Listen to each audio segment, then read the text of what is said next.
So it's official. We moved out of our basement apartment and it's been so stressful for the past few months, but it's official that we bought our first house here in Canada after getting our permanent residency. Yeah, and we made a lot of mistakes along the way, and if you would like to know what those were and want to avoid them, then keep on watching. Hi, it's me again, MC. And I'm Felix. And we are Ashley Planners, Study Live Explore Canada. And our mission is to help you, aspiring international student, towards their Canadian dream here in Canada. So if you're new to my channel, make sure that you subscribe and also like this video if you want to see more video content like this. So we've been looking for houses since, I think it was been 2 years, ever since after graduation. We have already saved up money for the house. However, the pandemic just started. The house market went up. It was difficult for us. Yeah, and we're also waiting for our PR. We made some mistakes because it's our first time. We lost some money too. We lost some money, and I want you guys to not do these mistakes, and I want more video like this for first-time home buyers, right? Okay, let's start with our mistake number 1. We went to the bank straight away instead of looking for other lenders. Right, so when you're buying a house, you might think that you should go to your home bank that you always did your banking with, because they know all your banking history, they know that you always pay your bills and you save a lot of money, they can see your savings accounts and how much you have, and that's what we thought and we did.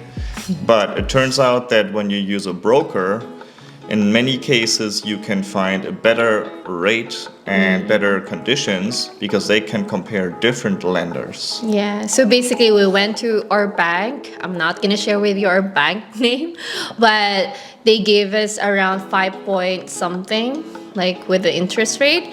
And then when we went to a broker, they gave us lower than that. So basically banks here in Canada has higher interest rate compared with other lenders here. Usually, yeah. Yeah. So now our next mistake, which is like one of our biggest mistakes when we bought this house, is we didn't log in our interest rate.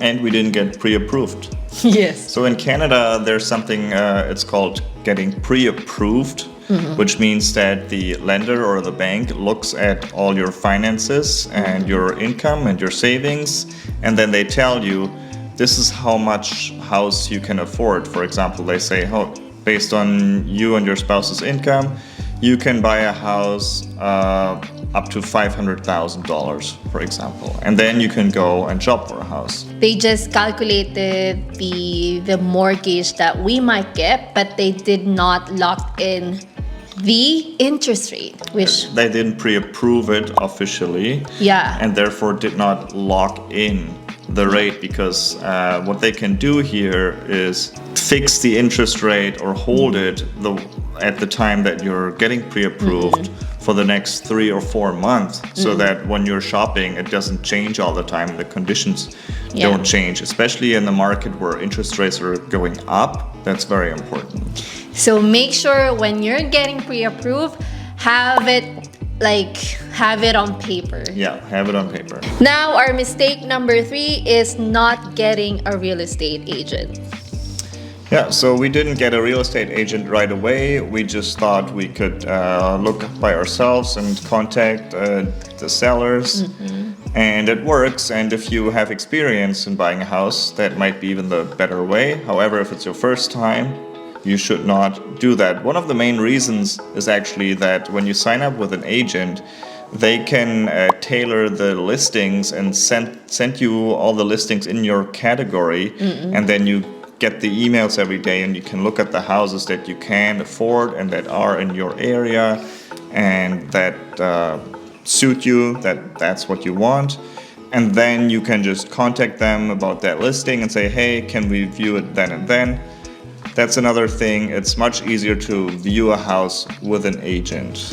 Yeah, and also you're not paying for the agent anyway. So basically, the seller is paying for the agent, so you don't have to shell out any money for that. So might as well get an agent. And thank God we got a really good real estate agent. Shout out to Shane. So, and if you know someone, I think it's better to get a referral. You know, like it's just like we got lucky that we got a real estate agent right away, and and he's really helpful. Yeah, he was great. So another advantage that it has getting an agent is that you save so much time. It's so much faster because they do most of the work for you, and don't think they're gonna miss out on something. They're probably gonna find more listings than you would just over Google and the internet. Yeah, so just get one. And our next mistake number 4, is maxing out your pre-approval, right? Yeah, so at first, for the first house that we were looking at, we could just afford it after negotiating the price down. And it was very much on the top end. And we're lucky or happy that now we have a house that we can afford much rather. And we're not going to be house poor. I mean, apart from getting like your down payment, you're also paying for the lawyer, right? Lawyer fees, right? There might be taxes depending on how much the price is of the house. Yeah. There can be inspections, and depending on what the inspection finds out. And it's also helpful for you to get approved for your mortgage, is that you need to be organized with your documents, like have all your financial documents ready, your IDs, and then all your bank accounts, like all your money. You basically have to show them. Yeah, and I just think you don't want to work just to pay for your house. You also want to have a life after that. You still want to have some money left over to go on vacation, buy some nice things, or just save for your retirement. And that mortgage is going to be with you for 25 years. Yeah. Mistake number 5. And this is not getting your house inspected. And most people skip this one. The first house we were looking at, we did not get an inspection right away. And we also, more importantly, did not do our research on the area where the house was located in. So it turned out that the house was in a flood zone and at risk of being flooded. Yeah. And we almost about to buy that house. We put an offer already. Yeah, we ended up doing an inspection after all, and then we're still thinking about it, and we're lucky that we didn't go through with it. Yeah. So most of the houses here in Canada, they're kind of old.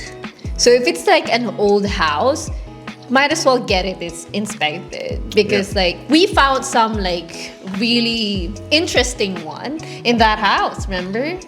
Yeah, there were a lot of issues that the inspector ended up finding. It was $20,000-$30,000 worth of things that you had to fix immediately. And another reason to get an inspection is it gives you somewhat of a way to back out of a deal, even though you made an offer and it's accepted. With an inspection, almost always the inspector can find something that can break the deal, and then it's up to you, the buyer, to decide, I'm okay with that, or no, that's a deal breaker. Would you get your first dream house, or would you wait and get the affordable one that you can get right now? What do you think? What do I think?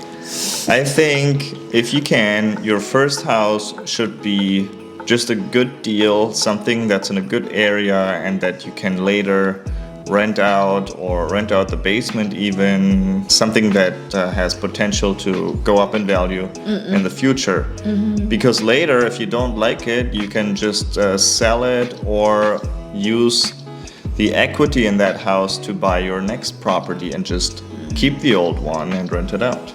Yeah, and also for me, I think you should get a house that not just for investment, but also you wanted to really live there. Like when we were looking for a house, you were thinking, do you want to live here for the next 5 years? Because this is a big purchase, And when we got this house, there are like pros and cons, but I fell in love in this house with the view. It's amazing. And it's difficult for us, like adjusting with the new place. It's a small town again. But so far, It's great, yeah. it's been great. Yeah. But would you get your dream house or your affordable one? Comment down below. And it's Christmas. And we wish you a Merry, Merry Christmas from SLE family. Thank you. And we'll see you in the next one. Bye. Bye.